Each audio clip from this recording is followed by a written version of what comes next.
Bien, bonsoir à vous tous et à vous toutes. Juste quelques mots sur le lien entre à la fois cette paracha de Kedoshim que nous allons réciter ce Shabbat, mais aussi la logique du calendrier qui, comme vous le savez, entre Pessah et Shavuot, nous fait traverser une longue période dite du Homer, où on est censé augmenter chaque jour de niveau, les fameux 49 degrés dits de sainteté qu'il faut franchir jusqu'au moment de jouir du Matan Torah, de ce don, de cette réception de la Torah, n'est possible que lorsqu'on a été capable de sortir comme à l'époque les enfants d'Israël, du degré moins 49 à plus 49. C'est-à-dire que, d'après les sages, les enfants d'Israël avaient atteint le 49e degré d'impureté. Et que, d'un point de vue purement hypothétique, s'ils étaient descendus plus bas, ils n'auraient jamais pu se relever. À l'inverse, ce qu'on vient de nous apprendre, c'est que quand quelqu'un arrive à être à ce point en dessous de 0 moins 49, s'il arrive à se libérer de tout ce qu'il a rendu esclave des passions, esclave des mœurs idolâtres, esclave de toutes les choses qui nous éloignent de la Avodat Hashem, c'est-à-dire d'un service divin authentique, alors il peut y arriver. Tout le monde peut y arriver. Il n'y a pas une personne qui ne peut pas y arriver. C'est la volonté, c'est évidemment le maître mot de ce qui va déterminer la différence entre celui qui veut s'en sortir et celui qui veut se laisser sombrer. Personne ne peut passer sa vie à pleurnicher sur son sort parce qu'il n'a pas eu la vie facile, parce qu'il n'est pas né avec une cuillère dorée, parce que c'était... Ça, il y a des spécialistes dans tous les peuples pour toujours accuser des autres, la société, le monde, d'être ce qu'ils sont. La paracha de Kedoshim, on vient, on lui dit, non mon ami, ça ne marche pas comme ça.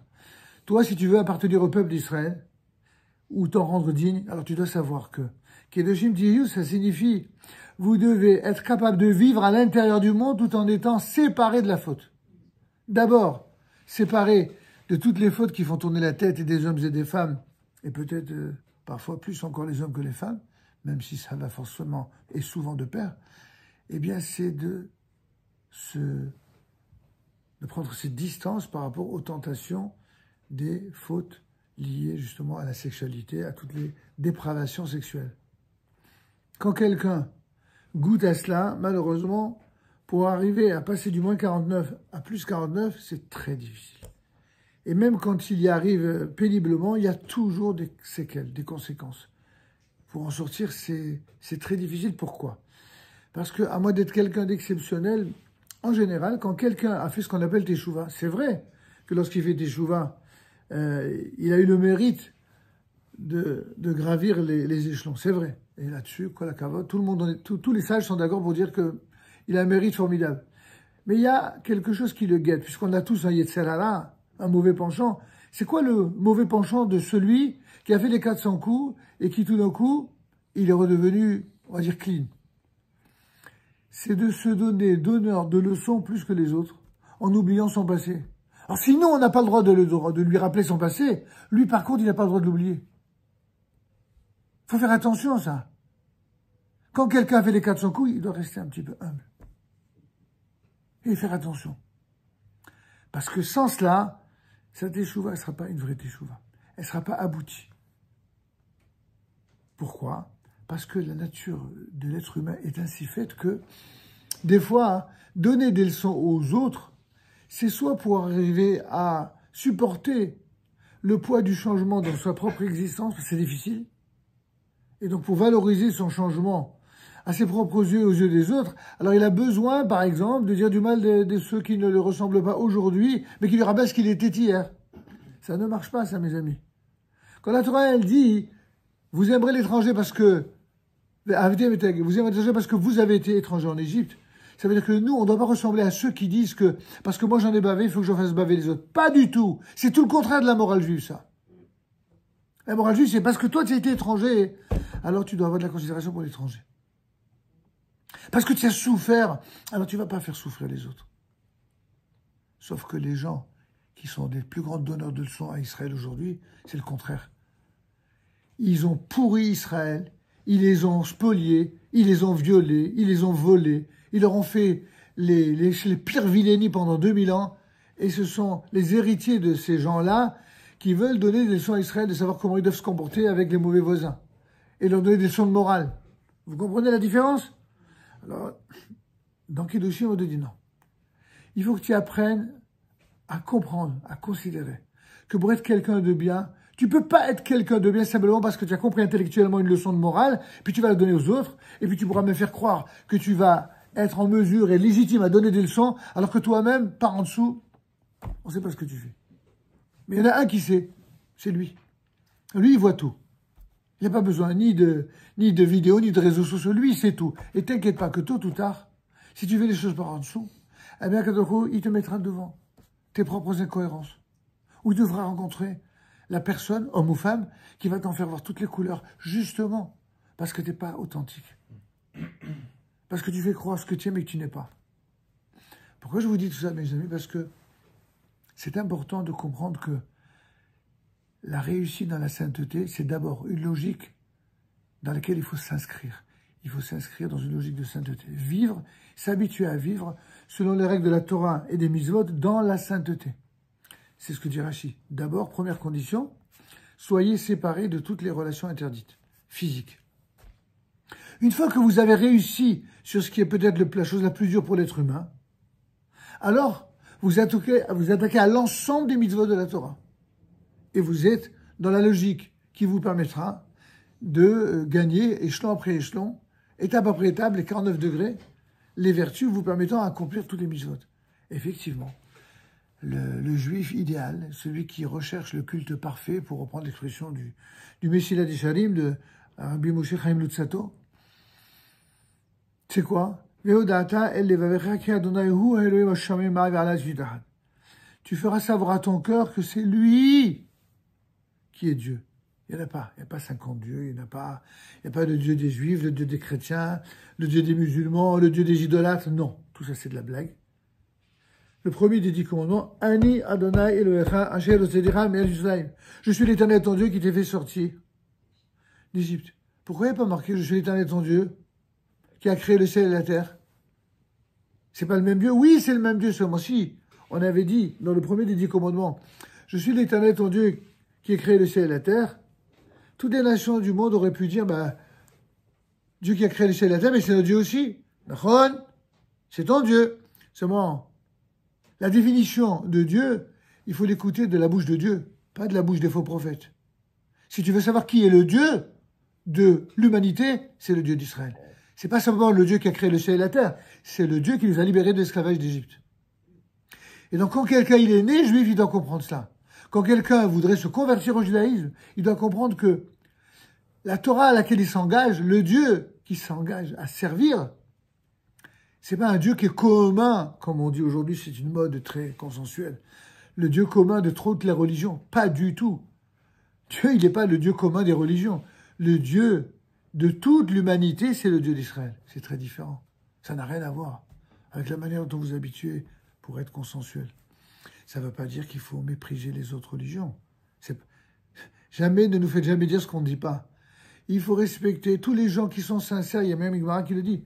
Quand quelqu'un prie avec sincérité, même s'il se trompe dans la manière d'appeler Dieu, même s'il se trompe dans la manière de respecter son culte, ou parce qu'il a été ainsi amené à suivre tel faux Dieu, tel faux prophète, telle idolâtrie, malgré tout, si ce quelqu'un est quelqu'un de sincère, si ce quelqu'un, il est vertueux, celui-là, sa prière, elle sera entendue par Dieu. Et nous, on le respecte. Vous voyez? On est à des années-lumière de ceux qui ont voulu nous tuer, nous brûler, parce qu'on avait l'audace de rester fidèle au Dieu d'Israël. Nous, on veut tuer personne, on veut brûler personne. Les seuls qu'on est prêts à tuer, ce sont ceux qui veulent nous tuer. Ceux qui veulent nous détruire, nous exterminer. Ça, oui. Et on s'en cache pas du tout. Mais par contre, il n'y a rien de plus sacré que la vie des êtres humains qui ont été faits par Dieu. Pour nous, tous les êtres humains ont été faits par Dieu. Et donc, de la même manière qu'on doit respecter tout ce que Dieu a créé, on doit respecter tous les êtres humains. On doit respecter également les êtres autres que l'humain, les animaux. On doit respecter également l'univers végétal, animal, minéral, tout ce que Dieu a créé. On n'a pas le droit. On n'a pas le droit de porter ombrage. Il y a une chose connue du Rav Kook qui dit qu'un juif n'a même pas le droit normalement, juste comme ça pour le fun, d'arracher un fruit ou une feuille, juste comme ça, pour jouer. Si tu cueilles un fruit parce que tu veux le manger, surtout si c'est évidemment de ton champ, si c'est du champ du voisin, non. Parce qu'il y a un autre problème après. Mais d'accord. Mais juste comme ça, tu prends comme ça pour t'amuser, tu jettes. C'est assourd. Comment tu oses porter atteinte à la création de Dieu? Ah, pourtant elle souffre pas. Elle a pas. C'est pas tes affaires. Dieu, il n'a pas créé le monde pour qu'on le détruise. Si on comprend cela, hein, alors on comprendra que c'est pas seulement vrai pour le règne minéral, animal, végétal, animal, humain, des nations, du peuple d'Israël. C'est vrai pour absolument tout. C'est vrai aussi dans le domaine des idées. La Torah, elle n'est pas là pour faire du mal à qui que ce soit. Au contraire, c'est nécessaire, aujourd'hui plus que jamais, où le peuple d'Israël fait l'objet d'un tel bourrage de crâne idéologique antisémite comme on n'avait pas eu depuis l'époque moyenâgeuse, où la réécriture de l'histoire a sorti de tous les mensonges incroyables, innommables. Alors les Juifs, ou ceux qui voudraient l'être, ou ceux qui veulent tout simplement rester comme ils sont non-juifs, doivent savoir, le peuple d'Israël ne cherche du mal à personne. Le peuple d'Israël ne souhaite que faire du bien. Maintenant, au sein de ce peuple, il y a ceux qui ont compris ce que Dieu nous a demandé depuis le mont Sinaï, puis d'autres qui, entre-temps, à cause de ces 2000 ans justement de souffrance, ils ont été quelque peu contaminés par beaucoup de problèmes, de maux M-A-U-X, les maux de l'exil, les maladies de l'exil. Des fois, c'est des vraies maladies, même physiques, mais c'est souvent des maladies mentales, intellectuelles, morales, spirituelles. Et la Torah, elle est là, hein, justement pour nous apprendre, pour nous réapprendre à réfléchir, à penser, à nous comporter d'une manière qui soit conforme à celui qui nous a donné cette Torah en tant que message de lumière bienfaisant pour, bien sûr, le peuple d'Israël, mais pas seulement, pour l'humanité entière. Et c'est ça, la condition requise pour être dans la Kedusha, dans la sainteté. Tu dois vivre, même si tu es entouré de sauvages et de personnes idolâtres, et même des personnes grossières, ou des personnes qui n'ont pas d'éducation, ou des personnes qui ont des mauvaises mœurs, alors tu dois te faire violence, et tu dois rester fidèle à la moralité de la Torah. D'abord, tu vis en combattant ton propre Yetzirah, en ne tombant pas dans les fautes dans lesquelles beaucoup, ou presque tout le monde, tombe dans certaines circonstances. Toi, tu n'as pas le droit de tomber. Et alors, en faisant ça, c'est un peu comme une école militaire, toute proportion gardée. Quand on fait une école militaire, on fait ce qu'on appelle, autrefois on appelait ça les classes, et puis on avance sur l'école d'officier, quand on est censé donner, n'est-ce pas, des ordres, quand on est censé donner l'exemple du courage, de la vertu, du combat, de la combativité. Alors on commence par donner l'exemple. Pour ça, on ne peut pas donner l'exemple. On ne peut pas donner des leçons aux autres si on n'a pas subi soi-même toutes les difficultés par lesquelles il faut passer pour y arriver. Sauf que nous, on est censé être un peu plus d'élite, oui, au sens moral et spirituel, pas au sens de la condescendance, pas au sens de ceux qui recherchent le pouvoir. Le monde est rempli de gens qui veulent le pouvoir. Les dictateurs ont toujours voulu le pouvoir. Que ce soit des dictateurs d'origine politique, d'origine religieuse. Ils veulent. Pourquoi ils veulent avoir raison? Pourquoi ils ont voulu nous tuer, nous massacrer, nous brûler? Parce qu'ils voulaient avoir le pouvoir. C'est ça. C'est même pas parce qu'ils y croyaient. Combien de fois, dans les confessions des rois de France ou d'ailleurs, vous disiez, bon, on sait bien que tout ça c'est des salades, mais le peuple y croit. Alors, donnons-leur ce qu'ils veulent. Oui. À Versailles, la chapelle du roi, Oui. il y a le tétragramme. Il n'y a pas d'autre chose. Gravé, je pense. Ouais, c'est possible, c'est possible. Alors on sait quand même que les rois, certains rois, je pense pas que c'était le cas de tous les rois, mais que certains rois avaient une fascination pour le divin du peuple de la Bible. C'est vrai. Mais ça a resté une fascination de l'ordre, je dirais, philosophique. quand le roi Soleil dira « la France, c'est moi », c'est parce qu'il se prend pour Dieu. C'est pas parce qu'il a une fascination pour le Dieu d'Israël. C'est parce qu'il se prend pour Dieu.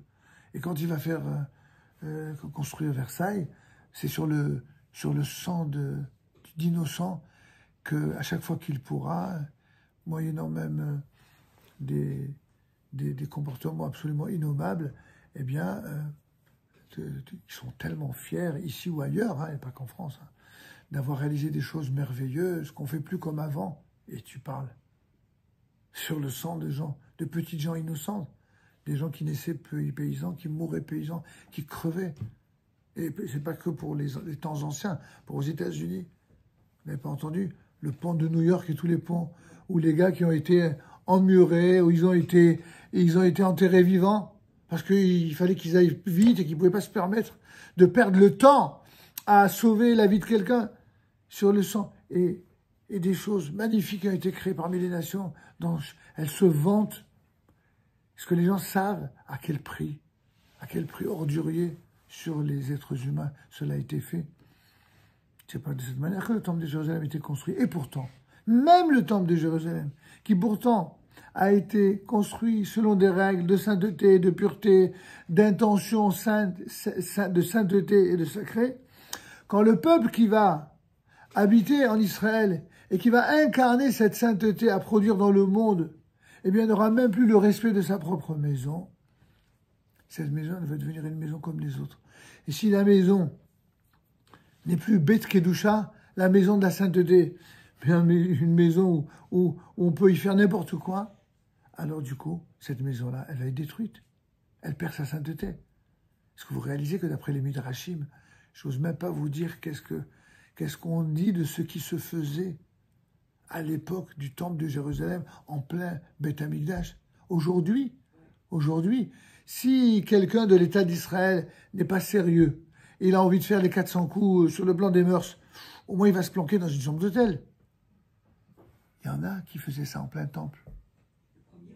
Le premier et le deuxième, en fait. Mais c'est surtout le premier. Surtout le premier. Le deuxième, c'est encore autre chose. Mais vous imaginez comment une chose pareille est possible? Comment est-ce pareil? On devient fou quand on entend ça. Et pourtant c'était vrai. Alors pourquoi? Parce que c'est ça le message de Kedoshim.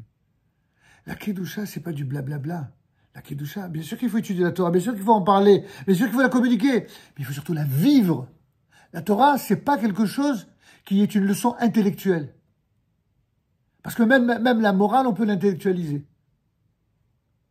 Alors que la Torah, la vraie, c'est une Torah vivante. Une Torah où ceux qui en parlent doivent donner l'exemple de leur comportement moral. Et c'est difficile. C'est difficile. Nous, on ne ment pas. On ne dit pas, cool, c'est très simple, retenez-vous, c'est facile. Pas du tout. On dit c'est très dur. Et Dieu, il a fait exprès que ce soit dur. Pour qu'on mérite de le servir et qu'on mérite d'être un exemple. On ne peut pas donner des leçons de morale aux autres si on n'est pas un exemple. Et on ne peut pas être un exemple si on ne s'est pas battu soi-même contre ses propres tentations. Impossible. C'est pourquoi, lorsque, comme vous le savez, au bout d'un certain temps dans le monde chrétien, ils ont décidé du fameux célibat des prêtres. À l'origine, ça n'existait pas chez eux non plus. Mais les rabbins avaient vu loin. Dans le Talmud, on nous parle de l'histoire d'un rabbin qui était d'une sainteté et d'une puissance intellectuelle, morale, absolument, à en donner le vertige.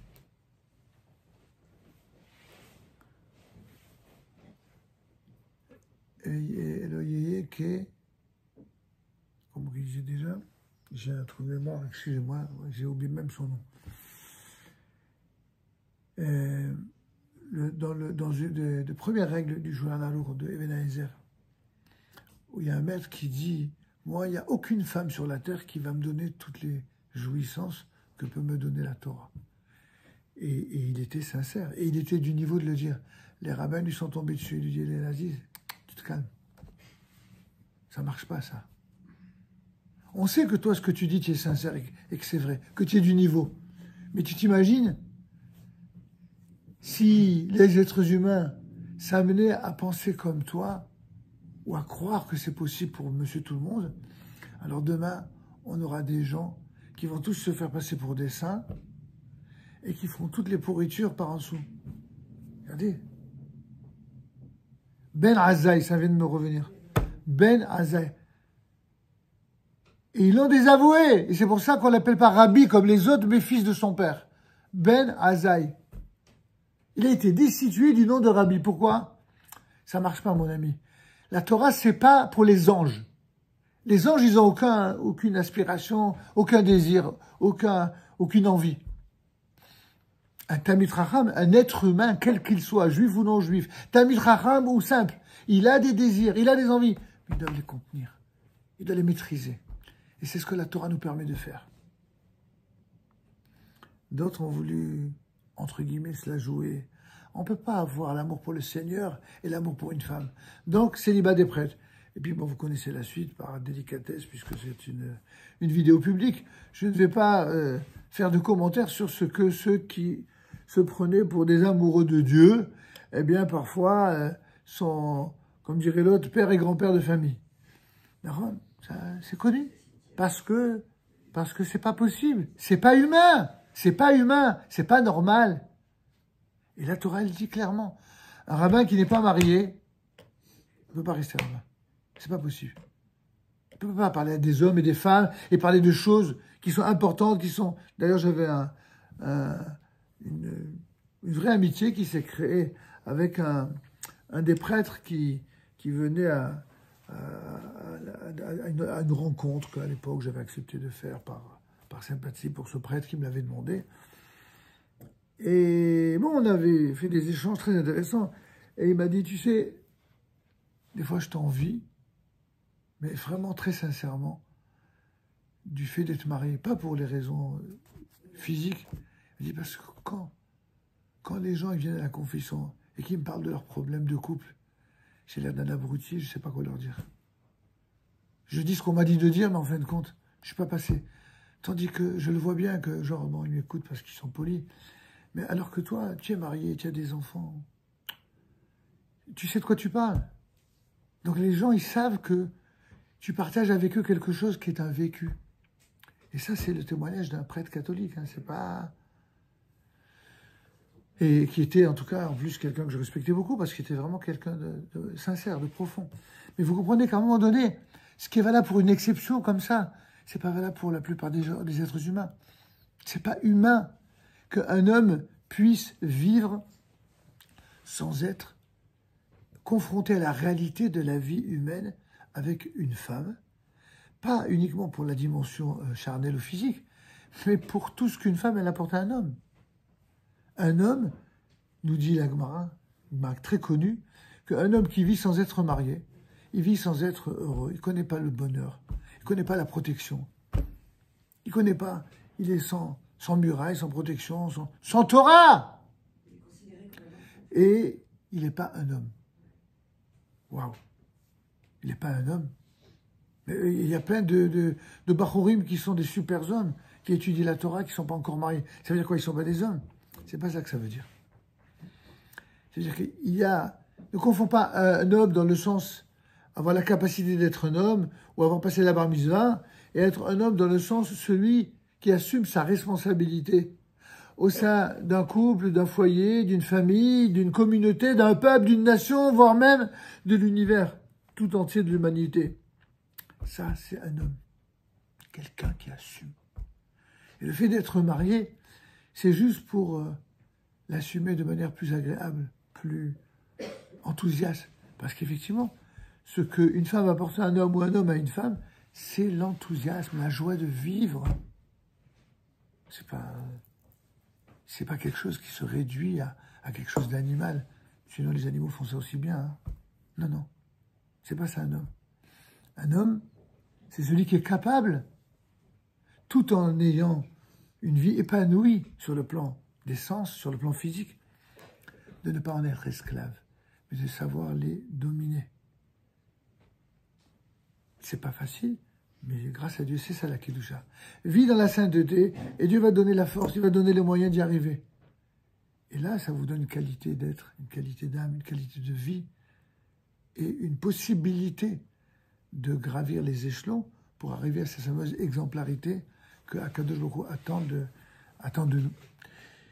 Tov. Donc, tout ça pour terminer par la conclusion de Kedushim Tiyu, c'est le combat de toute une vie. C'est toute la vie qu'on doit vivre dans la sainteté. Et c'est difficile tout le temps. Évidemment, vous allez me dire qu'il est plus facile il est plus difficile d'être héroïque quand on a 18 ans que lorsqu'on a 80 balais. C'est clair que quand on a 80 ans, en général, les déviances au niveau des mœurs sont déjà physiquement, de par la nature, plus difficiles à... Ben malgré cela, il y a des hommes qui sont tarés, il en existe même à l'âge de 80 ans. Pas beaucoup, parce qu'il n'y a pas beaucoup de cas d'octogénaires.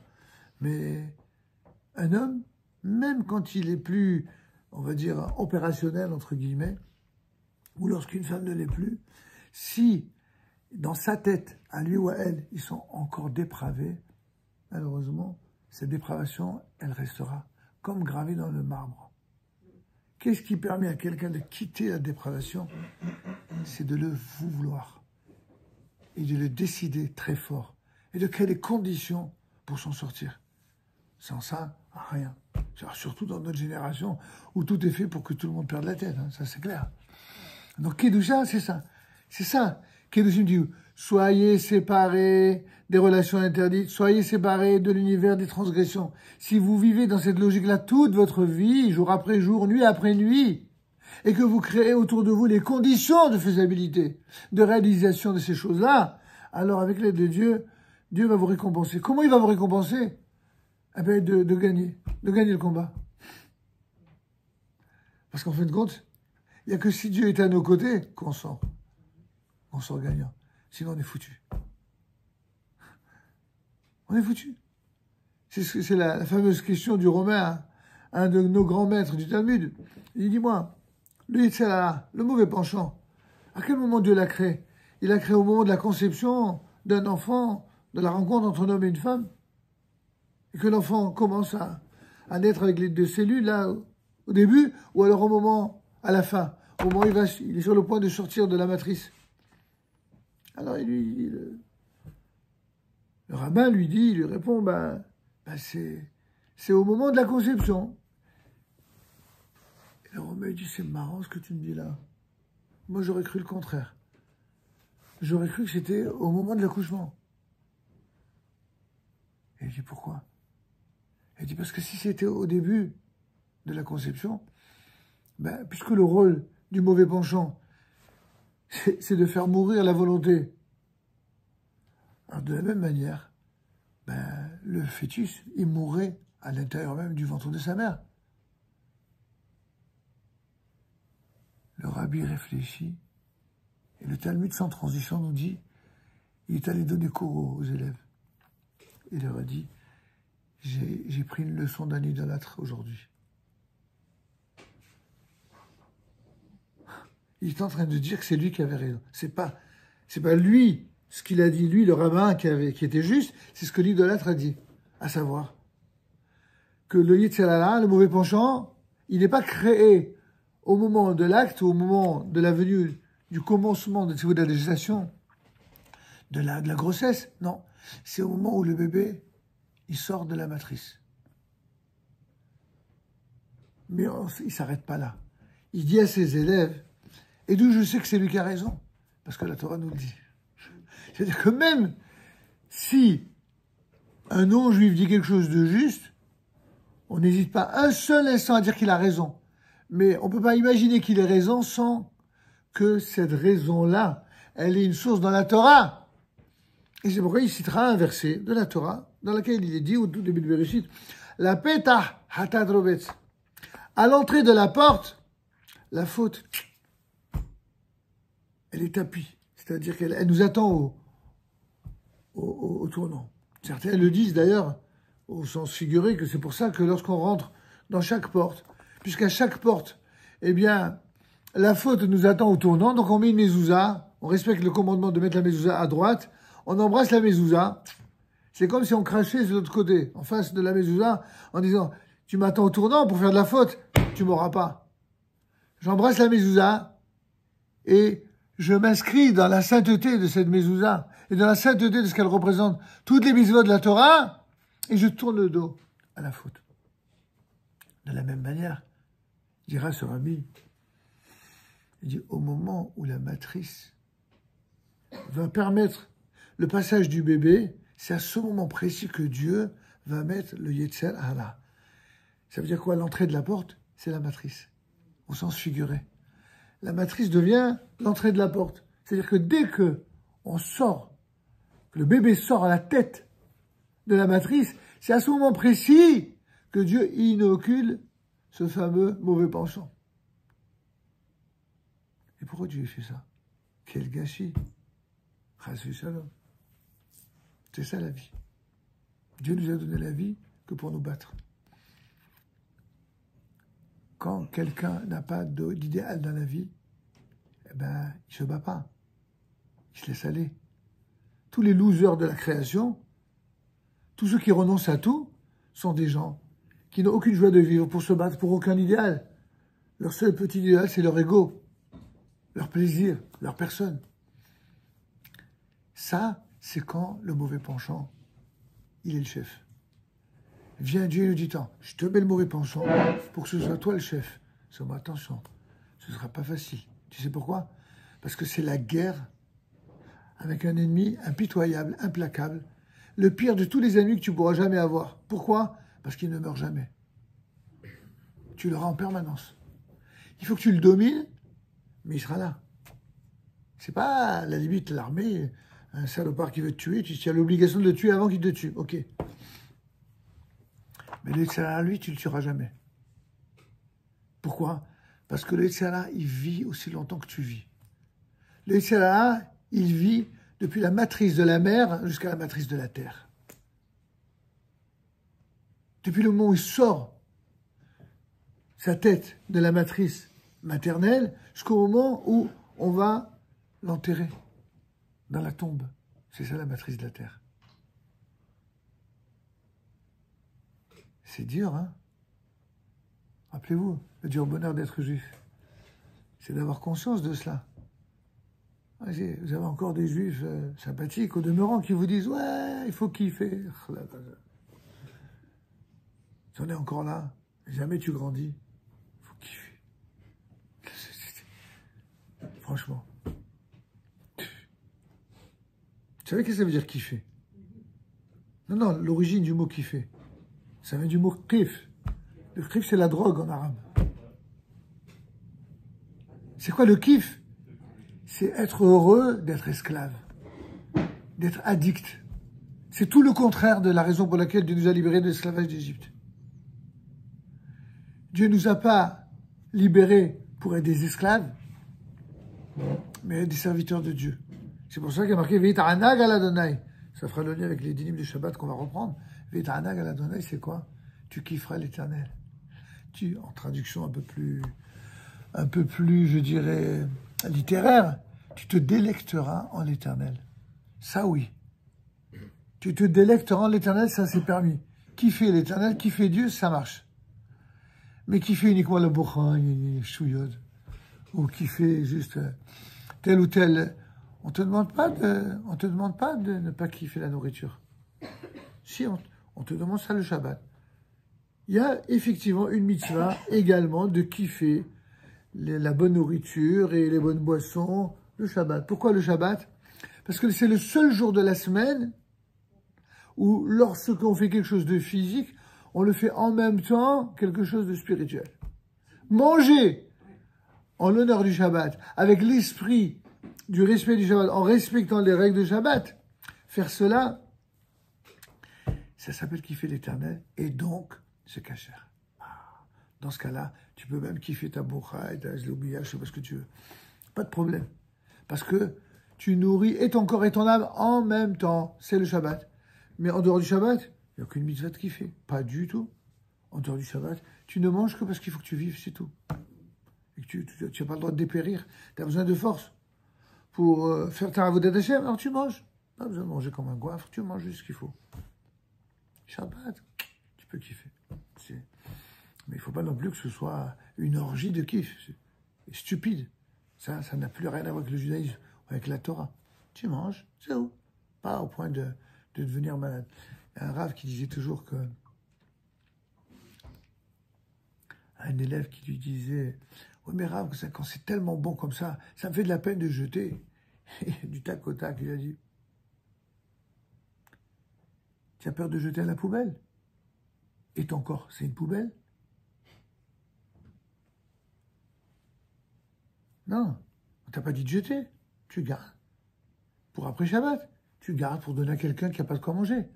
Mais cet argument qui consiste à dire tu manges parce que comme ça tu ne veux pas jeter, ça veut dire faire de ton corps une poubelle. Qui a dit que c'était intelligent? Qui a dit que c'était conforme à la Torah? Ton corps, c'est pas une poubelle. Ton corps, il doit faire attention. Bon, il y a quelques années, j'aurais pas pu dire ça parce que j'avais un nombre superflu de kilos qui ne me permettait pas de le dire. Maintenant qu'on a fait un peu ce qu'il fallait pour, donc on peut se permettre. Mais dans la réalité, l'idéal, c'est ça. C'est que on ne peut respecter la Torah et les mitzvot que si on est libre. Or, libre, c'est pas que sur le plan mental, spirituel, et surtout pas que d'un point de vue théorique. Il faut être libre, c'est-à-dire s'affranchir de toutes les dépendances du corps. Et pour y arriver, il faut lutter contre toutes les formes d'addiction. C'est pas facile pour personne. Mais c'est pour ça qu'on doit étudier tous les jours la Torah. C'est pour ça qu'on doit accomplir tous les jours les mitzvot. Et c'est pour ça qu'on doit étudier l'ensemble des halachot. Alors, pour respecter... quelle heure vous avez, vous? Quoi, vous avez... Ah, de 21 à 23, d'accord. Donc, j'ai parlé un peu plus longuement que ce que je pensais parler pour introduire, en tout cas, cette étude de Kedushim et des Pirkei Avot et de la notion de la sainteté. On va quand même donner un enseignement supplémentaire sur les dynimes de Shabbat et on se retrouvera la semaine prochaine pour la suite.